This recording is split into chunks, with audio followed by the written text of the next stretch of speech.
द्विघात समीकरण तो समझ ही गए हो। द्विघात समीकरण पता है, इधर देखो ax square plus bx plus c ये प्रारूप में होता है। द्विघात समीकरण कौन सा है? जिसकी जो बहुपद की घात हो वो 2 हो, द्विघात बहुपद। मोनोमियल है, बायनोमियल है, तो पता है ना, ट्राइनोमियल वगैरह।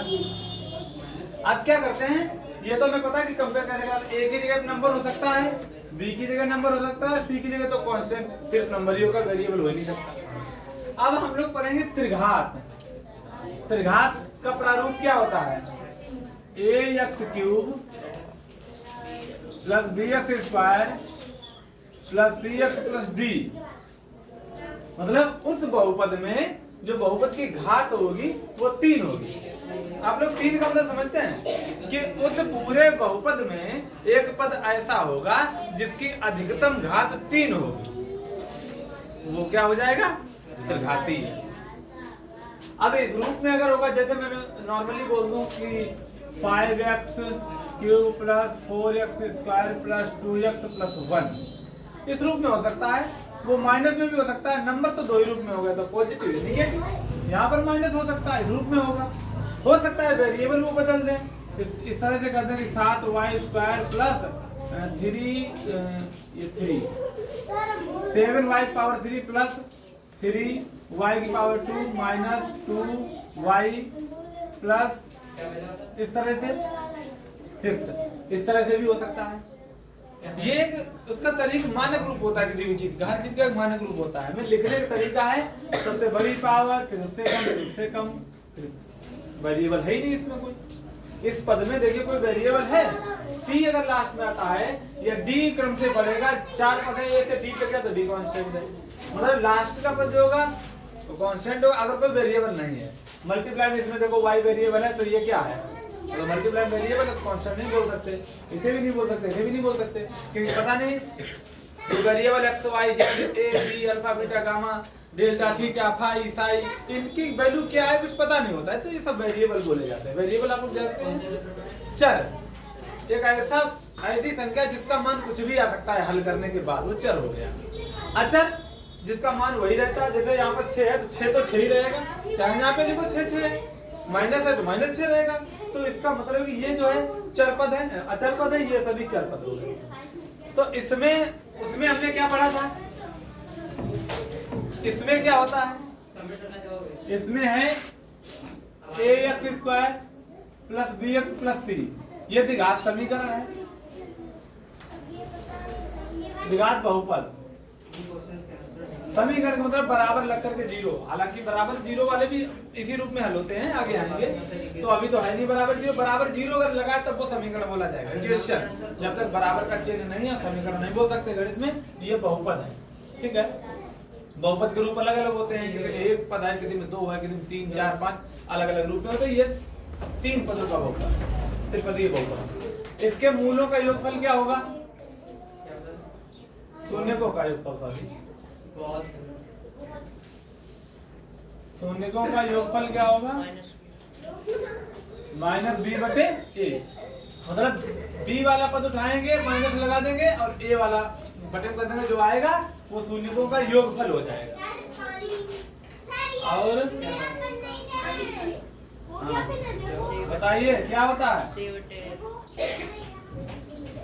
c बटे a होता है। तो हमें क्या करना है, जैसे यहाँ पर हमने लिख दिया है 5x square plus 7x plus 8। अब हमें शून्यकों का योग निकालना है, तो शून्यकों का योग क्या होता है, अगर हम योग करेंगे तो क्या हो जाएगा, माइनस b बटे a, तो b की जगह पर क्या है यहाँ माइनस, तो इसी में 7 बटे a की जगह कितना है 5 हो गया। मतलब मुझे यही समझना है, याद करना है, वह नंबर बदल सकता है हर बार। अब जैसे शून्यकों का गुणनफल,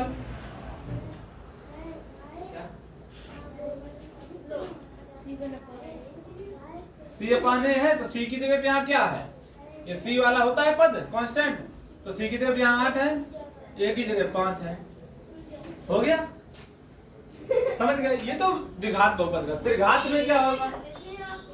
ax cube plus bx square plus cx plus d इस रूप में होगा।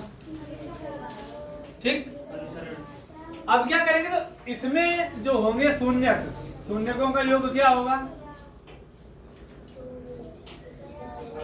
शून्यकों का योग बराबर माइनस b बटे a, और शून्यकों का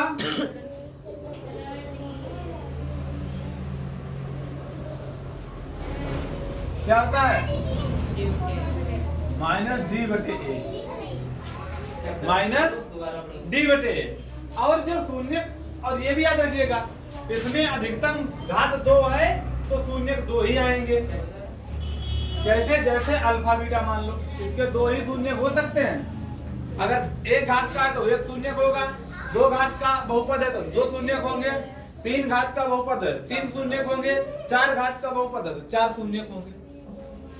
अब यहाँ पर क्या हो सकता है?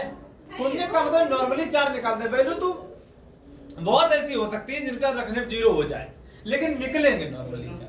ये होता है, जैसे किसी भी चीज की वैल्यू 1 रख दी जाए, एक शून्य की 1 वैल्यू रखेंगे, तो ऐसे तो कई हो सकते हैं, लेकिन यहाँ पर हम 4 निकालें, जब 4 तो 4 निकालने प्रयास करें। अभी हम लोग 10th में हैं तो 10th के हिसाब का ही है, अभी आगे आएंगे तो उस हिसाब से बहुत कुछ है, अभी नहीं उतना समझ में आएगा, जितना बेसिक सिलेबस में उतने में ही रहना है। तो यहाँ पर cx क्यूब, यहाँ देखो आपको पहचानना है, आगे का बहुत ज्यादा समझने की कोशिश करोगे तो ये भूल जाओगे, पहले बेसिक समझो तो अगला अपने आप समझ में आएगा। घात 3 है तो मतलब इसके 3 शून्य होंगे, अल्फा और बीटा गामा 3 हो गए। ठीक, कोई मान लीजिए।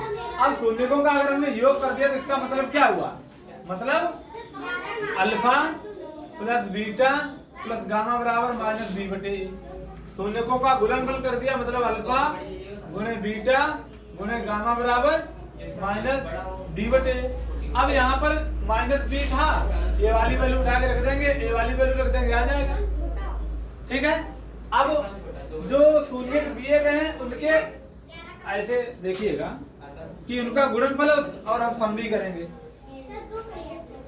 जैसे उनके गुणनफलों का योग अगर देखा जाए तो गुणनफलों का योग, जैसे अल्फा गुणे बीटा प्लस बीटा गुणे गामा प्लस गामा गुणे अल्फा बराबर क्या आ जाएगा? सी बटे ए। अगर हम कोई समीकरण लिखते हैं इस तरह से लिखें, एक समीकरण इसकी जगह हम लिखते हैं 7x की घात 3 minus 4x square plus 5x plus 7, तो इसके मूल शून्यकों का योग क्या हो जाएगा? माइनस बी बटे ए। तो शून्यकों को शून्य अल्फा बीटा गामा मान लिए, उन्हीं को जोड़ दिया तो माइनस बी हमारा क्या हो जाएगा? माइनस, यहाँ पर बी की जगह क्या दिया है? -4, और एक ये वाला माइनस, तो क्या हो जाएगा? ये तो इसका माइनस हो गया, और बी की जगह -4 और ए की जगह कितना है? 7। भाई यहाँ से देख लीजिए, ए की जगह पर 7 है तो माइनस माइनस की मल्टीप्लाई होकर हो जाएगा प्लस, यानी कि 4/7 हो गया। समझ गए? अब उनका अगर गुणनफल कह दे तो गुणनफल के लिए क्या करेंगे? माइनस डी बटे ए, तो डी की जगह पर यहाँ क्या है? 7, तो माइनस उसमें माइनस लगा दिया, ए की जगह क्या है? 7, कट गया, मतलब -1 आ गया। अब इनका alpha beta beta gamma gamma alpha निकालना, तो अल्फा बीटा क्या होता है? इनका कैसे निकालेंगे?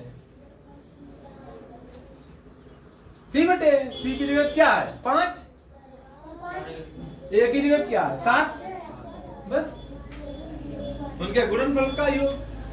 जैसे अल्फा बीटा गुणा की, भाई 3 शून्य आएंगे अल्फा बीटा गामा, तो अल्फा बीटा गुणा कराए, फिर बीटा गामा गुणा कराए, फिर गामा अल्फा की जोड़ दिया, जो आया वो ये है। हालांकि आप तीनों को निकाल करके भी जोड़ सकते, तब भी तो नहीं आएगा, ये डायरेक्टली सूत्र होता है। बाकी अगर हम चाहें तो शेषफल प्रमेय से हम निकाल सकते हैं। शेषफल प्रमेय हमने बता रखी है, अगर हम रखेंगे उनके गुणनखंड करेंगे, गुणनखंड करके जब हम 0 से तुलना कराएंगे तो जो भी वैल्यू आएगी तीनों अल्फा बीटा गामा निकलेंगे, उनको अगर हम मल्टीप्लाई करके जोड़ेंगे तो इतना आएगा, और अगर उनकी मल्टीप्लाई कर देंगे तो -1 ही आएगा। ये सूत्र डायरेक्टली होते हैं, बस इतना फर्क होता है। समझ में आया? कोई ऐसा है जिसे समझ में नहीं आया? हमें क्वेश्चन देते हैं घर पे लगा करके ला।